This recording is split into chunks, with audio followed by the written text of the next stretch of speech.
A mild shake to Ganyu's shoulder was what awoke her, Keqing having been the one to have aroused her from her slumber. Opening her eyes, Ganyu sat up against the headboard of the bed, lifting the sheets blanketing her body and slowly escaping her drowsy trance.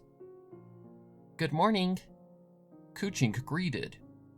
Wiping away the sand left by the Sandman in the corners of her eyes, Ganyu smiled in her half-awakened state. Good morning, Lady Keqing. Ganyu returned sweetly, following with a yawn. Sorry to wake you up so early, but a messenger came by telling us to get ready, Keqing explained. Apparently, the acting Grand Master has things to discuss with us, and she wants us in her office as soon as possible. No, it's fine, Ganyu assured. Cloud Retainer used to wake me much earlier as a child for my training, so this isn't even an issue for me. Keqing nodded in assurance, proceeding with styling her violet locks in their usual style. They were mildly victim to a case of bedhead, unlike Ganyu's, whose was quite a mess, just as it were after any long rest without the hair tie binding her locks to where they wouldn't end up so rattled by the tossing and turning of sleep. While she was raised in nature and outside of human cultures, Ganyu still preferred to keep her appearance professional and clean. Keqing, if you don't mind, I'd like to take a bath before meeting with the acting Grand Master. So... Keqing put a hand up to show that she had caught the message loud and clear. I get it, Keqing confirmed. That allows me some time to potentially have at least 1 cup of coffee before our meetup with Jean. Do you know a place that may sell it? The tavern straight down the alleyway, Ganyu directed. Do you need any more? Nah, I was compensated by Jean, seeing all of my mora went into the ocean. As was I. With that confirmation, Keqing took her leave to Angel Share, but before she left completely, she stopped for one more thing. Oh, by the way, a letter came for you, Keqing explained. I didn't open it, seeing I didn't want to pry into your business, so I just sat it on the nightstand on your side of the bed. Alright, thank you, Ganyu thanked, confused as to why she had been mailed a letter. Upon the door closing, Ganyu moved to her side of the bed, finding a sealed envelope with the wax seal. Upon examining it more clearly, she found the wax had an imprint of a boar, to which she jumped at, knowing what it was and why it had been sent to her. It had been the update from Diluc she had been expecting after their discussion a couple nights prior. Carefully, she opened the letter, only to find a folded paper to which she unfolded and straightened out. It had been written and sent from the Dawn Winery, and the handwriting was very elegant and neatly written on the parchment. Without any further hesitation, she started to read the note. Dear Ganyu of the Keqing, I do hope this letter reaches you in the time that I stated in our first meeting. Seeing with the new regulations forged by Jean, delivery of things like letters has become much more difficult. Whenever this letter does reach you, I am happy to say that I have some information regarding the whole situation. I reached out to a partner in Snezhnaya that is responsible for transferring wine shipments from Dawn Winery to the storage areas of the main harbor in Snezhnaya, and asked him if any ships had arrived from the direction of Liyue Harbor. He had confirmed that one ship had arrived midday on the day of your arrival in Mondstadt, and had been navigated to the harbor by some shady figures. That he'd never seen board any of the luggage ships that import products to Liyue Harbor's docks in his time. Therefore, that proves that these people who committed these heinous crimes are not casuals, and had to have performed some other way of getting onto the ships that eventually led them to Liyue Harbor. My guess is by hiding in luggage crates as stowaways, or that they are casuals, except when they boarded the ship, they didn't appear as shady figures. To say the least, whoever we are up against is smart and can appear as a non-threatening person. The fact that our enemy is able to appear as a casual person makes them extremely dangerous, and makes it that they can walk into Mondstadt undetected. This creates a massive issue that makes Jean's new regulations null and void. So, I need you to convince her to check any package or person that tries to pass Mondstadt's gates. Otherwise, we may be up for the fight of our lives. After your meeting with Jean, please go to the tavern with your comrade and order a flaming flower cocktail. The bartender will understand and relay the message to me in secrecy. Until we meet again, Diluc. Ganyu shivered at the letter's contents. Things had just gotten even worse than before, and she wasn't sure if she could handle another fight like she had faced that night in Liyue Harbor. The only positive was that the letter had arrived on time, so there had been no period of delay where this threat could have gotten any advantage over Mondstadt's current security. She knew her mission now, and she was going to do her best to persuade Jean to check the shipments and visitors to the outside of Mondstadt's walls. Now fully awake and aware, Ganyu proceeded with her original plans. She stripped herself to nothing but skin and moved to the bathroom for a long and cold bath that would consist of heavy thoughts and planning for the day ahead of her.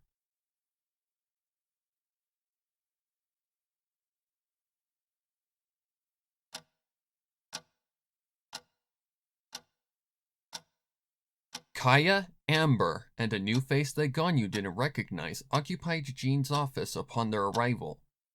The fresh stranger was a tall lady with purple-clad attire and a pointed hat atop her head, to which Ganyu assumed as a member of some group of witches. That gave enough clearance that this person was one of great power and knowledge, seeing witches were known as individuals that were capable of many great abilities, mainly anything to do with spellcraft or magic that ranged from harmless to potentially fatal. Neither Ganyu or Keqing had ever met or associated with a witch personally, but they knew it was best not to get on one's bad side. Otherwise, you could be living the rest of your life with a hex or curse. With that in mind, they just greeted the purple-clad lady with a simple wave, to which she'd just smiled at. That was enough to prove that they'd at least made a good impression, but much was still to be said, and Ganyu had remembered her mission to accomplish in this meeting. Right on time. Jean had started, walking around from behind her desk. Allow me to introduce our fellow knight, Lisa. She'll be helping us to figure out a few key things. Jean gestured towards the witch both of them had spotted upon their arrival, to which she acted upon her introduction. Oh, greetings, darlings. Lisa had greeted sweetly. While the sentiment had been an odd choice of wording, Ganyu and Keqing just obliged to it. Pleasure to make your acquaintance. Keqing greeted. Nice to meet you. Ganyu followed. Lisa merely smiled at the kind words, following with her own set of words. My, aren't you two a bunch of sweeties? Lisa added with that same sweet tone. It'll be quite the pleasure to snuff out those people that hurt you. Shall they even dare to try passing the gates of our fair city? Again, Ganyu and Keqing just went with it, leading to the actual start of the meeting. Now that we are all acquainted with one another, we can get to the matter at hand. Jean stated. Let me start by expressing my thanks to you, Ganyu. Ganyu jumped at the mention of her name. Huh? Me? Yes. Had it not been for you assisting my sister in the healing session of your comrade, she surely would have exhausted herself sick. Jean explained. Oh. Ganyu stumbled. No need for thanks. I just didn't want to see her hurt herself. That's all. Regardless, you have my gratitude. Jean replied with a smile, causing Ganyu to blush. Sure. Ganyu closed, allowing Jean to move on. All right, now on to business. Jean stated, over the past few days, I am happy to say that there hasn't been any suspicious activity outside of the gates of Mondstadt. We are very fortunate in that matter, seeing it's best we capitalize on this opportunity while we still can. I have informed all of the Knights of Favonius about the matter at hand, and the security has been increased at the only 2 entrances and exits of the city for assurance and safety for our fellow citizens. However, we have yet to formulate a way to fight back against this threat that has the ability to absorb elemental energy created by the use of a vision and use it as a temporary weapon. That's why Lisa is here. She may have a solution as to what allows these fiends to do said action, and if they are using some form of necromancy or alchemy to achieve this ability, she may be able to stop it with a counterspell. She motioned to Lisa for further explanation on the statement, to which Lisa answered instantly. There are several forms of forbidden magic and alchemy that can grant someone the ability to absorb vision-based energy, but they aren't ancient and are not known by many. Therefore, the probability of this being the way these foes gained this ability are severely low. But, with it being the Fatui, it suddenly doesn't seem impossible. The Tsaritsa is the cryo-archon, meaning she has knowledge of things that could extend to several millennia ago. Therefore, there's a chance that she could know of said methods. But there still lies one problem with this assumption. Would the Tsaritsa initiate this whole ordeal? Or is it being done without her understanding? That's the main thing that needs to be answered the most before we even go into battle with these people. Otherwise, we may be facing a war with the cryo-archon. Ganyu heard Lisa's words and saw her point, but given what had happened before that tragic disaster, she had a hard time believing that the Tsaritsa was clueless to her own organization's actions outside of her nation. If I may, Ganyu intervened. I'd like to state something that may prove that as unbelievable. Of course. Jean allowed. Ganyu nodded, beginning her counter-argument. Not long before the tragedy of Liyue Harbor, the Fatui initiated an attack that involved the awakening of the sea god Osile by the Fatui's 11th Harbinger. As much as the sacrifice of the first Jade Chamber that was ordered by my once boss Ningguang. This was a disaster that very well could have led to the very destruction of Liyue Harbor and the deaths of hundreds, and was only prevented due to the efforts of the Adepti, that Traveler Ether, and the Keqing.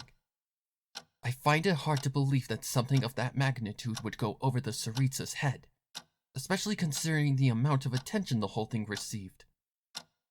I agree, Keqing added.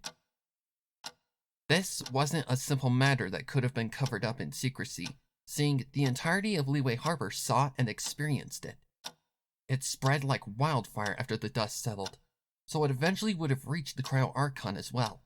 The probability of that whole disaster going on without the Tsaritsa knowing is just infeasible. I remember hearing about it in the tavern as well, Amber spoke up. The whole place was just buzzing about it, so Ganyu and Keqing do have good points. Jean nodded. I recall hearing of this as well, and I'm assuming this is the cause of the supposed act of vengeance that the one Ganyu had faced mentioned. Ganyu nodded as an answer. I see. But even with the probability being low, Lisa's point is still valid. War is the last thing we want to see happen, so if we can avoid a war breaking out, it's probably best we go at this in the safest manner possible. And what way is that? Keqing inquired. We'd have to seek an audience with the Tsaritsa herself, Jean stated. Neither Ganyu or Keqing liked that answer, seeing with the Tsaritsa being a potential mastermind behind the murders of hundreds, it was like walking into a death trap. Not to mention that she is an archon with thousands of years of knowledge, tactics, and strategies under her belt. She could easily lie or manipulate them into a false sense of security, and once they got comfortable, they'd be easy to terminate. Ganyu thought quickly of how to counter this the right way, seeing if she just said it was a bad idea, she wouldn't get anywhere. She thought hard, up until she remembered a specific document that frequently passed through her workload. I have a better idea, if I may suggest so. Ganyu countered. Proceed. Jean allowed, knowing her plan itself was a bad one. Mondstadt has connections with the Fatui, correct? Ganyu questioned. Correct. Jean confirmed. Albeit connections that were established in very egregious ways, but connections nonetheless. Perfect. Ganyu celebrated in her mind. I think I know of a way to learn more about this without jeopardizing our own safety. But in order to do this right, Keqing and I must not even be part of it. Jean was absolutely invested on the matter, as much as everybody else in attendance. Therefore, she had no reason to deny Ganyu's suggestion. All right. What do you have in mind? Jean accepted. Somebody needs to go to someone who has access to all of the Fatui's records and request an invite to a member by the name of Reshov Starchovsky. Ganyu explained, to which Keqing jumped at, knowing exactly what Ganyu was up to. This was a name that came up right before the night Liyue Harbor and the Tianquan were destroyed, and he had been in discussions with the Fatui prior to the discussions that led to the disaster. If we can get him and interrogate him, I have a feeling we'll get some answers to what's really going on behind the curtains of this whole situation. However, we'll need to be careful. He is a well-trained Fatui official that is capable of taking out any who oppose him. Thus, why Keqing and I must remain confidential. Otherwise, he will catch on to what our intent may be. Jean was surprised and intrigued at Ganyu's plan. She was all for this. However, one tiny factor played into the whole matter. Your plan is foolproof, except for one thing, Ganyu. Jean explained. The Fatui residing in Mondstadt as we speak have surely seen you in your time here. If any of those Fatui members are connected to this entire mess, they'll alert Reshov of your presence here and eliminate any chance of bringing him to us. I thought of that, seeing I know just how sneaky and clever the Fatui really are. Therefore, I know of a way to counter that possibility. And what is that? Jean questioned. Keqing and I leave the city, and after enough days to assure the Fatui residing here know we've left for good, that's when you act on the plan. Jean, along with the others, were impressed, seeing it was actually pretty clever. Remove any suspicion of their occupancy in Mondstadt first, then initiate the plan of bringing Reshov to them. It should have been no surprise that a half-adeptus veteran of the Archon War could come up with something so foolproof. Your plan is wise and clever. But where will you go? Jean asked worriedly. I'd hate to just abandon you two in your most desperate time of need. Not to mention, you'll surely have eyes on you, and being out on your own so vulnerable seems reckless. Don't worry, I have places we can go that the Fatui will never find. I was one of Rex Lapis's warriors in the Archon War, and in those years I had to create special places to shelter myself. Places that only I can access and enter at will, as the Fatui are clueless about. I second that. Keqing added. I have no reason to believe that Ganyu wouldn't suggest leaving here if we didn't have a place to go. I'm all for her plan, but only if all of you are willing to agree to it. There was a long moment of silence before Jean and the other knights came to a decision on the matter.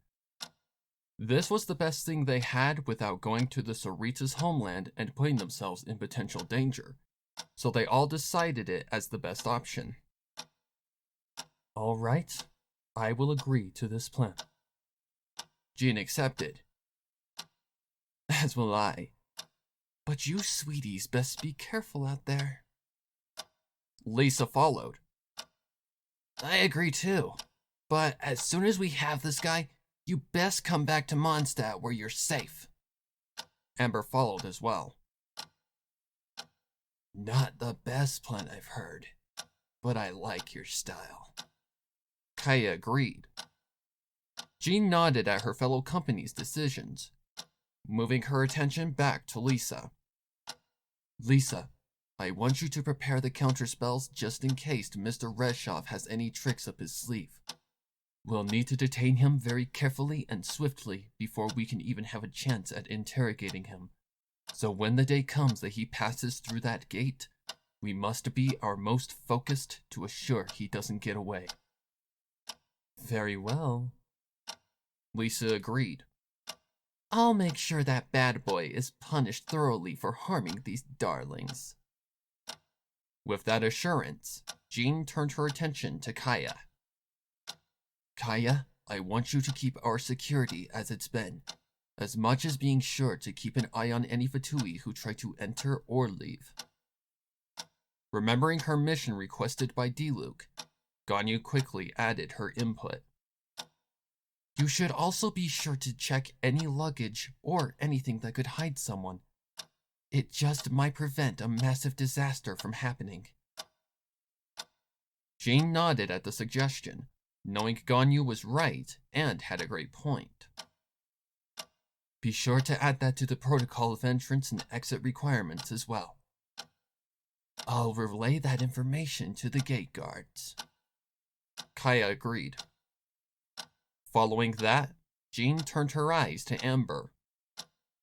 Amber, I want you to scout the roads for any suspicious activity, and if there is any, do not engage with them. These individuals are clearly dangerous and hostile, so if you do see any strange individuals heading towards Mondstadt, report them back to the gate guards. From there, we can search and determine if they are carrying any dangerous luggage. Yes, Master Jean. Amber obediently agreed. Lastly, Jean turned to Keqing and Ganyu, expressing a look of courage. As for you two, may Barbados keep you safe out there until we meet again. Please, feel free to take the clothes we provided you, and don't hesitate to come back if you need to. Mondstadt owes you its thanks, and I wish you the best on your trip. Thank you for your hospitality and assistance. Ganyu spoke, stopping halfway to look at her accomplice. And for healing my friend. That last word caused Keqing to wince in surprise. It wasn't a word she'd ever expected Ganyu to address her as. However, she didn't retort at the word, just smiled in happiness. With the plan set and the meeting concluded, Ganyu and Keqing took their leave, moving back to their abode to pack up for their departure to the Anemo capital. Keqing had no idea where Ganyu planned to take her, but she knew the next days were going to be hard.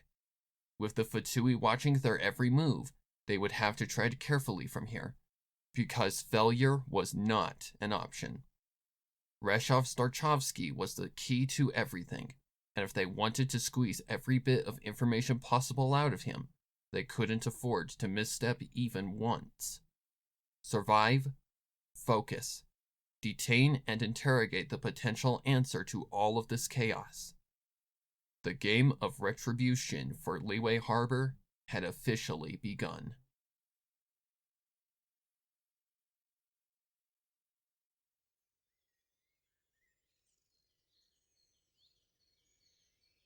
Before departing from Mondstadt completely, Ganyu had one last order of business to meet, opening the door to Angel's share and walking to the front counter, Keqing had been confused on her now friend's decision to visit the tavern before returning to their humble abode just down the northern alleyway, but she knew it was for a good reason.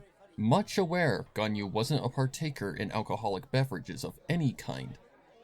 People only came there for two reasons: to either get dead-ass drunk or meet up with comrades for a quick drink or two. Keqing had only gotten drunk once in her life, and it was at a banquet dinner that involved the Qixing and several other national officials that were interested in making business with Ningguang. She decided to have just one glass of the champagne that had been provided, and after a single intake of the strong drink, she was already unable to walk a straight line. To say the least, she had received a nasty hangover and was embarrassed beyond belief upon being told about her behavior in her drunken state, and had swore to never go outside her comfort zone again. Keqing's safe level of alcohol tolerance was something along the lines of a smooth red or white wine, one glass usually being enough to satisfy her. She could never down what her once boss drank in her off time from her duties as the Tianquan, which was usually the very drink that had done her in. Rum was also a delicacy of Ningguang's, usually provided by Beidou on her visits to the Jade Chamber. That was one drink she couldn't stand the taste of, and was thankful that Angel Share was absent of its lingering odor as Ganyu addressed the bartender with something she would have never expected to come out of her friend's mouth. "Can I get one flaming flower cocktail?" Ganyu requested. Keqing gasped, addressing her partner's sudden craving for a most likely mixed drink. "Ganyu? Are you crazy?" Keqing addressed. Ganyu answered by eyeing her colleague with a look of seriousness. "Just trust me," Ganyu assured, to which Keqing very reluctantly allowed her half-adeptus friend to proceed. "Ah, so you're the one Master Diluc was talking about." The bartender obliged. "I'm afraid he's not here at the moment. He's currently residing at his winery out towards the boundaries of Liyue." "Do you know how I can get there?" Ganyu asked. Keqing interrupted almost instantly, having caught on to what Ganyu was up to. "No need for that, Ganyu. I've been to Dawn Winery before on small business matters, so I can lead us there." "All right then." Ganyu accepted with a smile, turning to the bartender. "Sorry for the trouble." The bartender shook his head. "No trouble at all. You two stay safe on the open road, all right?" "We will."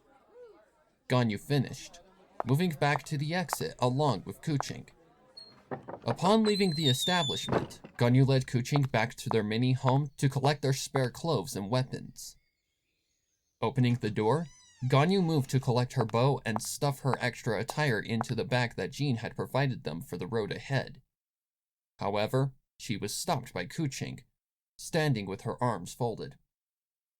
"Mind telling me what's going on here?" Keqing said assertively. Ganyu knew she had the green light to speak of her secret involvement with Diluc from the letter, so she just gave Keqing the honest truth. "Well, to put it straight, I basically have been working in secrecy with Master Diluc," Ganyu confessed. "He despises the Knights of Favonius for personal reasons to do with his past, so I've had to keep everything he has provided me from Jean and her knights. He's held his part of the deal and has given me information on who we might be dealing with, along with just how dangerous they may be." Keqing's expression changed to an understanding one, having been in the business of secret operations as the Yuhong. "I see.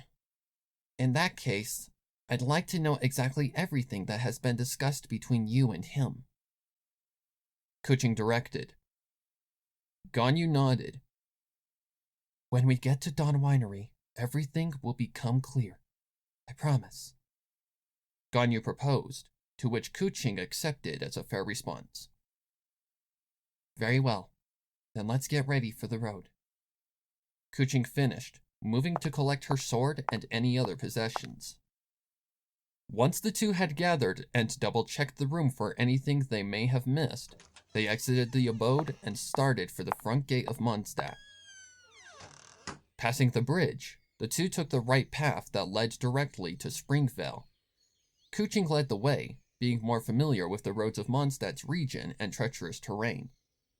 They passed through fields and a wide gorge that had been a hotspot for both hilly trolls and treasure hoarders, having encountered some of said enemies along their travel. They quickly sorted out the attacks with a few of Ganyu's arrows and a couple of electro-infused slashes of Keqing's sword, managing to escape without one scratch and zero signs of any struggle. Ganyu and Keqing were all too familiar with the hilly trolls and treasure hoarders by now, so it was no surprise that they could subdue them with little effort or trouble without breaking a sweat. After finishing off their enemies, they continued deeper into the dark canyon, eventually having met the sign that clarified their arrival at Springvale. However, they didn't stop and had continued further along the path where they eventually came to another sign and mansion. The fields consisted of several rows of grapevines, and if that weren't enough of an indication that they had arrived at Dawn Winery, the sign labeled with said title should have confirmed it well enough. Walking to the entrance of the tall and fancy building, Keqing pushed one of the two doors open, allowing Ganyu clearance by holding it in place. "After you," Keqing said kindly.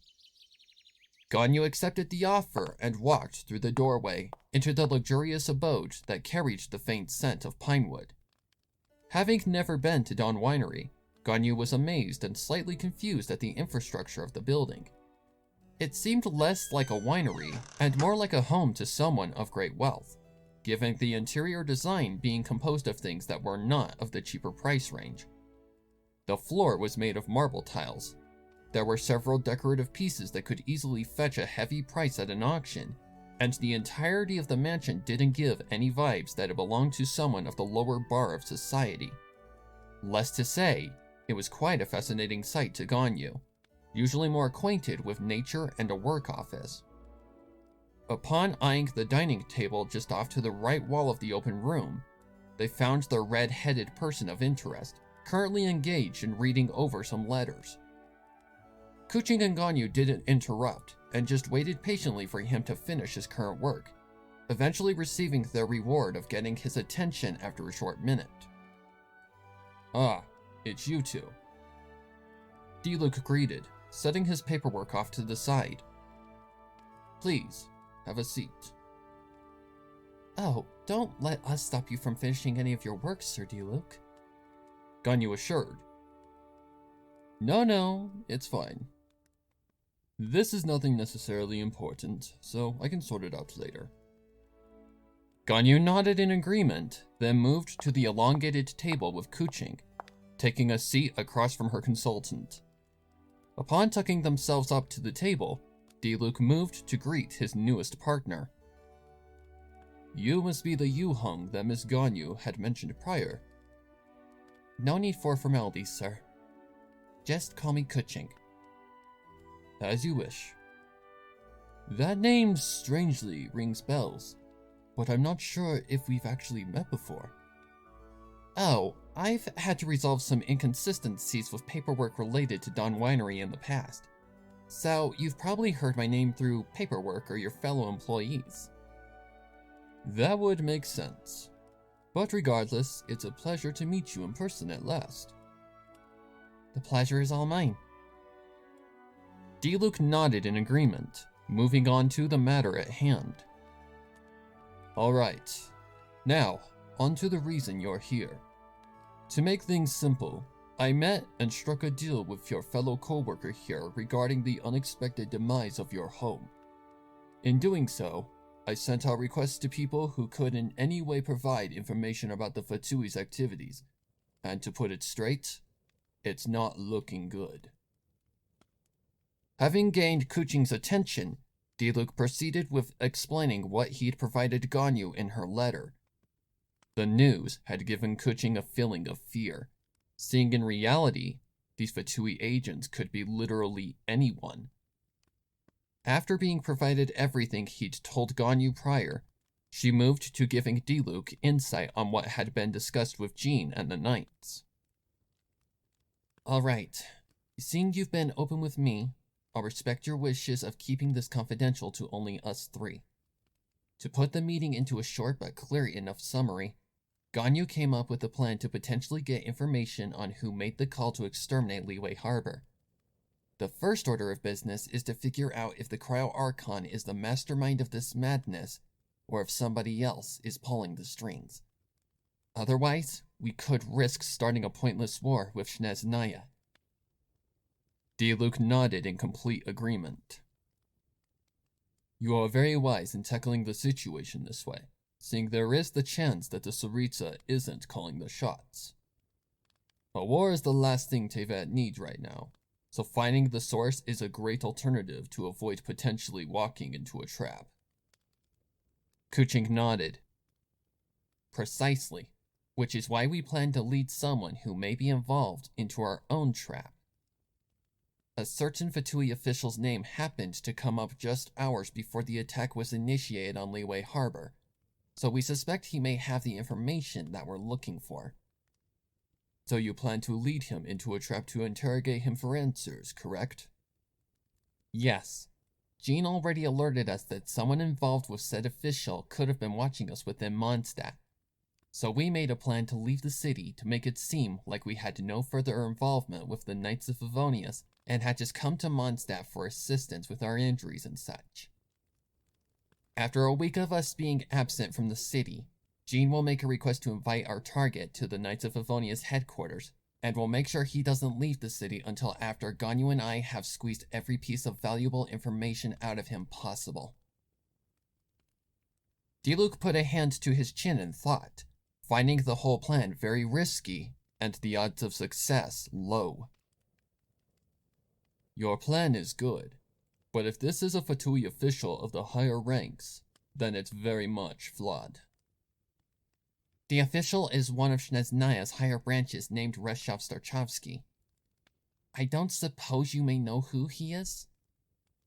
I don't, but that may be due to his name being an alternative pen name for identity protection. Keqing shook her head. Negative.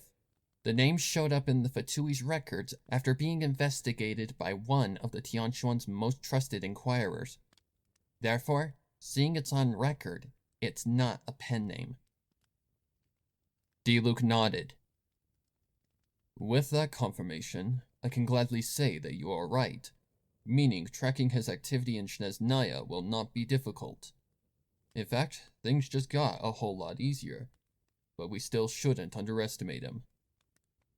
He is still a well-trained soldier of the Fatui, and if he's involved with the destruction of an entire city, he's dangerous and ruthless. To accomplish the destruction of an entire capital is not an easy feat and requires the ability to escape the radar without any sort of detection. You are very fortunate that you even managed to track him and get a name, seeing this man is not only a master of remaining low profile, but also a master of agility and stealth. Keqing shook her head again. That's the thing. He was easy to track due to him sticking out like a sore thumb. It's like he wasn't even trying to remain low profile at all. Diluc nodded, knowing the immediate reason why Reshov had chosen to expose himself. I see. Then it was an act of mockery towards you and your nation's government, seeing he appeared as a casual citizen. Only until the fuse was lit did you see him as who he really was. Keqing felt a ping of anger pierce her pride, now aware that Reshov had been mocking not only her but the entire Qixing. Upon eyeing Ganyu, she could tell her friend felt the same, and it was an even bigger impact because she'd sworn to protect Liyue through a contract. They'd been humiliated and bullied by this ungrateful son of a bitch without even realizing it. The nerve of that bastard! I can't believe we were that foolish and naive! Upon a touch to her shoulder, Keqing turned to find that it had been Ganyu, attempting to settle the growing fire of rage and pride within her soul. Save it. Getting angry about it now won't solve anything. Ganyu stated, to which Keqing calmed and nodded at. I'm sorry. I don't know what came over me. Diluc dismissed her apology with a wave of his hand. It's okay to be angry, but Miss Ganyu is right. Anger won't solve anything right now. What we need to focus on is making sure he makes it to Mondstadt and doesn't leave. So, here's what I'm going to do. I've already sent requests out for information, so I have eyes watching Snezhnaya as we speak. Therefore, I'll forward another message to my partners to specifically watch for Reshov, and see if he brings some uninvited guests. In an estimated time of 1 week, if your plan works, Reshov should be here. However, before that time comes, I want us to meet again to prepare for his arrival, seeing I don't see the knights handling a well-trained government official well.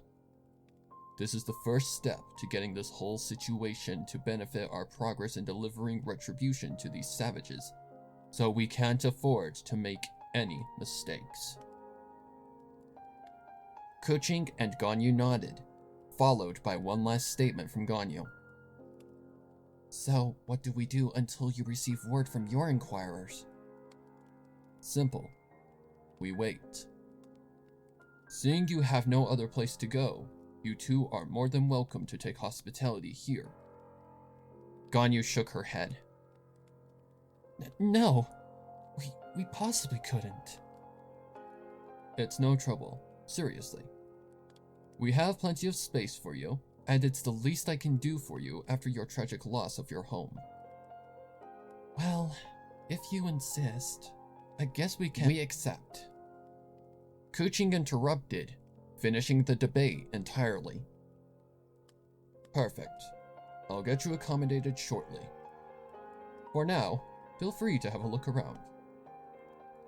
With the conversation summed up, Diluc got up from his seat and left to prepare the necessities for housing his two guests. Once the coast was clear, Ganyu turned to her colleague with a look of unease, unsure if it was the best idea to stay. Do you really think staying here is the best idea? Staying in one place may attract unwanted attention and endanger the workers here. Keqing could see what Ganyu meant, but she had a feeling that they were safe to stay idle for the time being. From what Diluc said, it seems to me that the Fatui that attacked Liyue Harbor are not interested in any sort of motion to attack again at the moment. Apparently, the ship that had stowed away our foes is still residing in Snezhnaya's docks, and while it may seem frightening and wrong to stay put, I seriously think following Sir Diluc's direction is the best thing we can do for now. Ganyu trusted Keqing's insight enough, having been given enough ground to be reasonable. Okay, I trust your judgment, Keqing. Keqing responded with a smile that carried a light blush beneath her facial tone. So, we have a week to kill. What do you want to do in that time? Ganyu put a hand to her chin and thought, recalling one crucial factor in this whole endeavor outside of the destruction of Liyue Harbor: the absence of the Adepti and Rex Lapis in the entire disaster. I want to find out what happened to the Adepti and Morax. Therefore, I believe it's time to return to where this all started.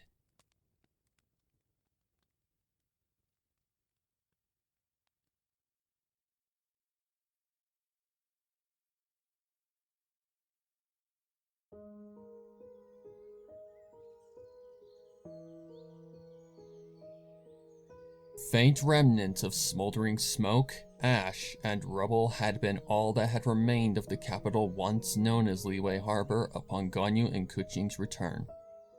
It had been enough for Keqing to have collapsed to her knees and cry in absolute sadness, that place once having been their home. Now, it was nothing but a large and wide body of water polluted with smoldering debris and charred corpses. 5 minutes had been long enough for the two, having taken their leave towards the closest mountain range that had housed one of the Adepti. That had been Mount Aotsung, the very place Ganyu had been risen as a child by Cloud Retainer. She had prayed to the gods above that she wouldn't find her adoptive mother's corpse upon arrival, seeing she'd seen enough horrors the very night that started all of this chaos. Merchants, husbands and wives, children too young to have even lived a real life yet. Sights that her mentality couldn't bear to see in her current unstable health. The hike up to the highest point of the massive mountain was an exhausting endeavor for Keqing, so they had stopped halfway up to take a breather, having kept their guards up to assure safety and preparation against any potential enemies lurking along the trail. Fortunately, such case hadn't occurred then or along the entire ascension to Cloud Retainer's abode, the two having made it to their current position without any severe troubles. Upon looking out to the very place she had spent time learning, training, swimming, and dining gracefully as a child, she was grateful that nothing had appeared as abnormal. No signs of struggle or tribulations had appeared evident, nor were there any sorts of seals or anything that could have been used to prevent Cloud Retainer from leaving her abode. Nothing seemed to fit, but Ganyu wasn't about to assume the area as safe just because it appeared unchanged. Only until she saw her adoptive mother safe and sound would she lower her weapon or guard at all. "Stay alert, Keqing," she warned, moving further into the area. Keqing nodded and followed, Ganyu eventually having led her to the front entrance of Cloud Retainer's domain. Ganyu knocked in a specific pattern, to which Keqing had assumed a secret code for safety concerns.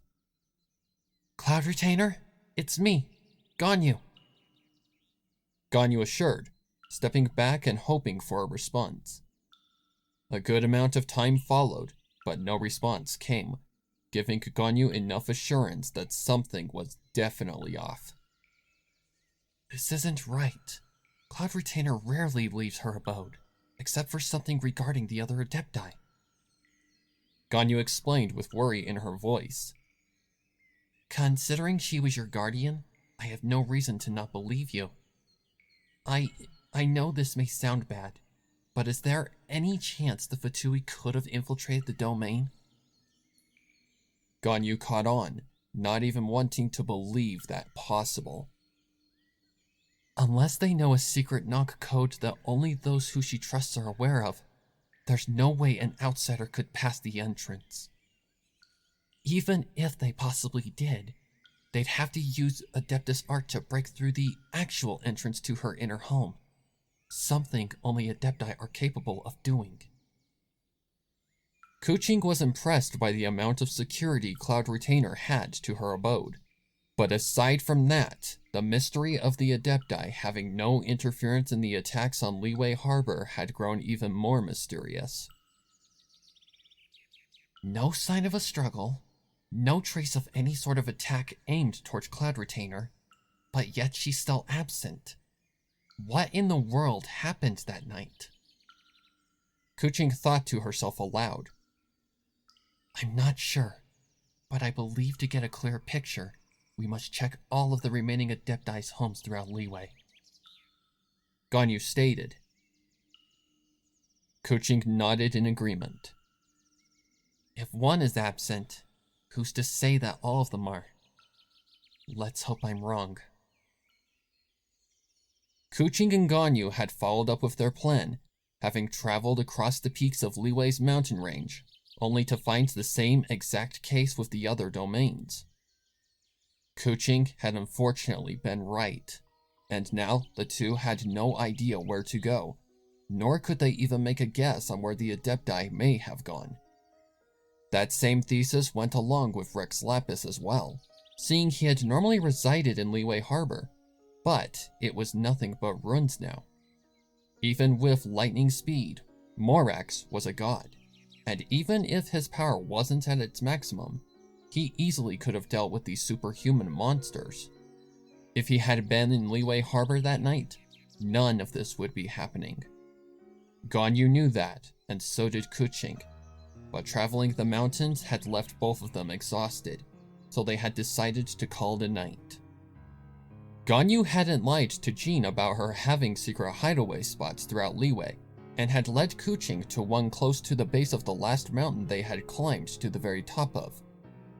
It had been cloaked by not only overgrowth, but also an Adeptus art seal that she had cast on it before her departure the last time she was there.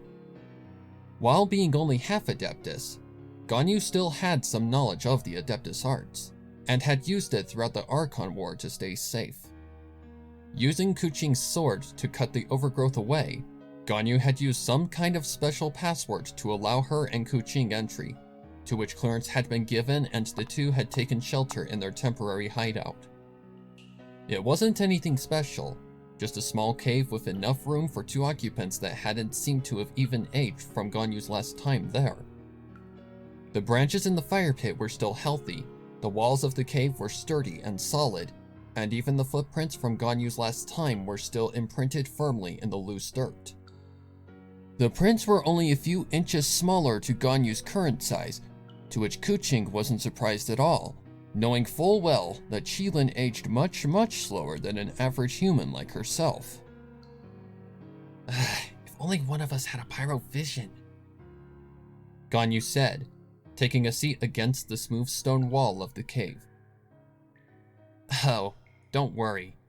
I've got that covered, Keqing replied, pulling out something Ganyu hadn't expected. From out of their bag of necessities that they'd brought along just in case something like this ended up happening, Keqing pulled out 2 matchboxes. The 2 from their temporary Mondstadt home. Keqing, you stole those from Mondstadt? Ganyu, relax. They have plenty to spare for other people. Besides, we need a fire if we're going to survive tonight. Ganyu couldn't deny that, her body already shivering from the cool breeze of the night. Fine. I just wish you would have asked first. Keqing just giggled lightly at the comment, finding the whole thing silly and unnecessary. You worry about the smallest things. Looks like even your work habits haven't changed. Ganyu personally had no comment, assisting Keqing in arranging the fire pit to a more safe arrangement to avoid any accidents. Upon one match lighting with ease, the pit was ablaze in mere seconds with a simple toss. The two sat opposite one another, allowing the fire to warm them up for a most likely long night. Both of them were warm in less than a minute of sitting a safe distance from the fire, to which Keqing decided to make conversation. How are you feeling? What do you mean? You know, about today. It must be hard not knowing if the one who raised you is in danger or not. Oh. Ganyu paused briefly in thought, wondering how to word her next response. Honestly, I don't know how to feel. Part of me believes she may be in danger, but another thinks it's impossible for her to even be in any danger, even against a threat like this. I've always known Cloud Retainer as a very powerful and independent being, and while she did raise me, I really never truly saw her as a mother, but more a mentor or teacher.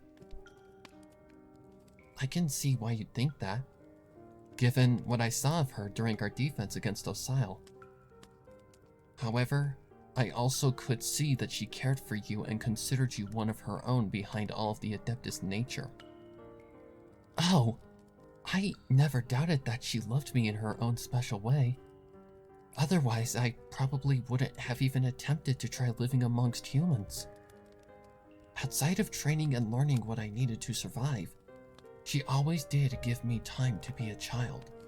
From watching sunsets and playing hide and seek, to making training fun and not strict. However, there's always the question at the back of my mind of who my real parents were. I very vaguely remember my mother's face and voice like the equivalent of trying to see your reflection in muddy water. It's distant and blurry, but just clear enough to see some things. What do you see? Ganyu took a moment to think before answering, feeling her heart start to hurt from the one faint memory she had of her mother. Strangely, I see myself in many ways. The only difference is my voice. My mother's was much more warm and calm, and I remember her saying my name as if she were trying to calm me. Keqing could see that the memory was an emotional one, so to cheer up her colleague, she followed up with something she knew was a definite fact. While I never knew your parents, I know they'd be proud of you. That's all every parent wants for their child: success and happiness. You've beaten the Archon War, learned to live among humans, made many friends, and are still fighting for the people you swore to protect. Ganyu's lips slowly curled into a smile, and her gaze met Keqing's own. Thank you, Keqing. I'm glad you're here with me. Keqing felt herself start to blush at the comment, just smiling herself and returning with a proper response. I'm glad you're here too, Ganyu. Ganyu nodded at the sentiment, a yawn escaping her as she raised her head back up.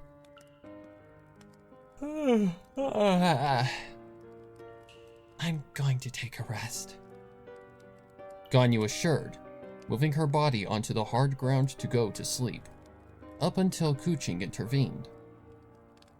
Ganyu, you're going to hurt your back and neck sleeping like that. Come and rest your head on my lap. I'll be fine, Keqing, Ganyu assured, but Keqing just responded with a shake of her head. I'm serious, and if you don't right now, I'll do it when you're out. All right, if you insist. Ganyu accepted, moving to Keqing's side and resting her head on her left thigh gently. It was a much better pillow than the hard ground, and upon closing her eyes, she passed out to the calm sound of the fire and Keqing's pulse. Keqing wasn't far behind, exhausted from the massive amount of hiking she'd endured. Upon laying her head back and allowing the sound of the fire and Ganyu's soft breathing to carry her to the slumber, the Yuheng passed out like a light.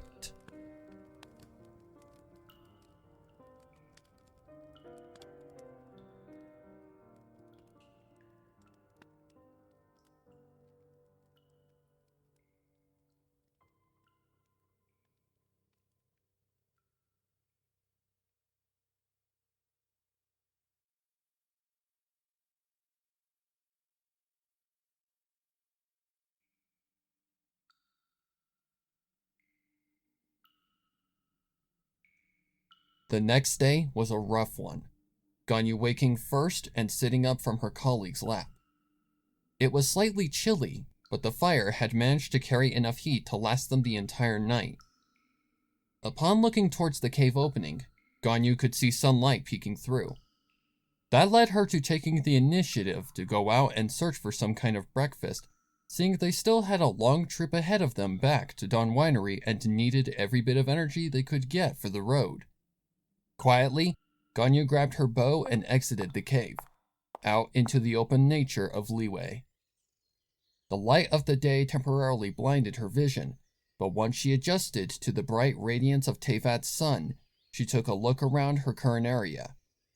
It was mostly open, minus the blanket of overgrowth that hid the entrance to the cave, and gave her enough assurance that she'd have to travel further than she wanted to for what she planned to retrieve. She avoided the road at all costs, and traveled about a mile north, finding the terrain she would most likely find her target bounty, bird eggs. The trees were more than tall enough, and the foliage was easy to walk through, so she took the path that looked the most flat.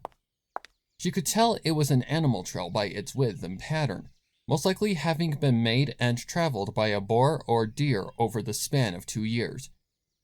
She eyed the higher branches for any nests or birds in particular as she walked, thankful that she hadn't stumbled upon the company of hilly trolls or treasure hoarders. While she didn't want to potentially kill a mother bird, she also preferred not to be chased or attacked by one as well. Therefore, she just burned into her mind that it was for a good reason, and continued searching the branches for just the slightest edge of a nest. Not much later, she found just that, prepping an arrow if she had to kill for her partner's meal. She was fortunate, no mother or father bird guarding the nest, to which Ganyu pulled her arrow from her bow's embrace and began to climb the tree. This was no challenge for her, seeing the Archon War had led her to doing said action on several occasions. She was up the mass of aged bark and wood in seconds, and upon eyeing the nest, found 2 eggs resting inside. "Forgive me, whoever birthed these eggs, but your creations will be used for a good cause." She grabbed the 2 eggs and carefully worked her way back to the ground. She placed her 2 cylindrical trophies somewhere safe and started back to the cave, making sure to avoid the road as much as possible. However, upon halfway out of the wooded area, she halted and took immediate cautionary action. She grabbed and prepped her bow with an arrow, listening closely to the shuffling of footsteps just yards out from her. Every one of her senses were on overdrive as she decided to just confront the unknown being out of her sight of vision. "Show yourself!" she demanded, keeping her defensive stance strong and ready to attack if necessary. The footsteps grew closer, and upon the person showing their presence, Ganyu didn't falter her caution. The stranger was a female with short dark blue hair, and a fancy white coat adorned their back as if it were some sort of special protective device. Ganyu immediately recognized her, and their appearance made her nearly faint in happiness. "Take it easy with that thing," the stranger answered in a deep, immature tone. "I have no interest in robbing or hurting you in She stopped, becoming more familiar with Ganyu and realizing she had nothing to fear. "Ganyu of the Keqing?" she questioned with astonishment. Ganyu nodded, a bright smile meeting her face. "I'll be damned," Yelan said. "Here I thought that nobody made it out alive that night." "Bless the gods above! You're alive!" Ganyu celebrated, lowering her weapon. The 2 walked closer to one another with smiles on their faces. Finally, a sign of hope had shone through the suffocating darkness. "Are you with anyone else?" Yelan questioned. "Lady Keqing," Ganyu answered. "She took a nasty hit that night, but with Mondstadt's assistance, she's fine now." "That's great news," Yelan stated. "Unfortunately, I can't say the same. I was the only one outside of the city when it went up in flames, unlike my contacts and spies. I was far too late by the time I even reached the borders of the city. I couldn't believe what I was seeing. I've been on my own, laying low and trying to come up with a plan. Now that I know you and the Yuhong are alive as well, there just may be a chance." "There's already a plan in order, Miss Yelan," Ganyu assured. "Oh? What sort of plan do you have to turn the tables on these bastards?" Yelan asked, to which Ganyu proceeded by telling Yelan the entire plan, minus Diluc's parts of the deal. She also relayed every important detail about their enemy and the fact that the Tsaritsa may or may not be aware of the ordeal. "So, you plan to lead the potential head of the gang into a trap for questioning on further information," Yelan assured. Ganyu nodded. "What do you think?" Ganyu followed up. "It's risky, but it just may work," Yelan commented. "If we want to stand any chance against these monsters, The first step is figuring out who they are and how they operate. That's the plan, Ganyu assured. However, while I came up with it, and everyone agreed to it, I can't help but think it's still incomplete. How so? Yelan questioned. Well, I just feel we're making the same exact mistake that led to Liyue Harbor's destruction. We are underestimating our enemy's abilities, and we're going to either end up losing him, or potentially getting Mondstadt citizens killed by our own foolish assumptions. I see. And I'm proud to say that your assumptions about your plan are indeed correct. Yelan clarified. You are dealing with a more difficult fish to fry than you could imagine. Fortunately for you, I can help in that regard. Ganyu's curiosity piqued at that. How? Ganyu questioned. Not out here in the open. Let's fetch the Yuhong, then head to my camp. Yelan replied. We'll talk then. Ganyu nodded, then started to lead Yelan back to where Keqing lightly was awaiting her return. It took about 10 minutes to reach the hidden cave, but upon Ganyu breaking the seal to let Yelan pass, they came to the sight of Keqing currently attempting to relight the fire. She smiled upon seeing Ganyu, but immediately jumped in absolute disbelief upon seeing Yelan. Am I seeing things? Or is Yelan of the Ministry of Civil Affairs in our presence? Keqing asked. It's good to see you too. Yelan responded in a joking manner. Keqing's eyes bulged at the answer, exhilarated in joy that there indeed was a survivor of that tragedy. I can't believe it. Ganyu, you not only found a survivor, but one of the most helpful for our current situation. And 2 bird eggs for breakfast.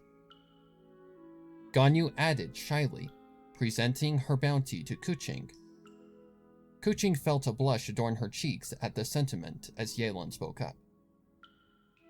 Ganyu already told me everything that has occurred ever since that night of damnation, including your plan to potentially fix this whole mess. Yelan assured. However, there's one hole in your plan that can most likely lead to failure, and I might have the solution to fixing it. Okay. What's the hole in our plan? We'll discuss that at my camp, seeing Fatui spies are all over these mountains. Yelan clarified authoritatively. Best keep critical factors hidden from eavesdroppers. Keqing nodded in understanding. Good. For now, let's have some breakfast, shall we? In our time eating, I can get the Yuhong all caught up to speed with my side of things. From there, we'll relocate to my camp and discuss matters there. With a simple nod, the group reignited the fire, cooked Ganyu's pair of eggs, and ate in peace out of the eyes of enemies. It seemed like the chaos of the situation had finally rested with Yelan in the mix, but rest assured, the battle was far from over. Something they all knew as they enjoyed their breakfast together.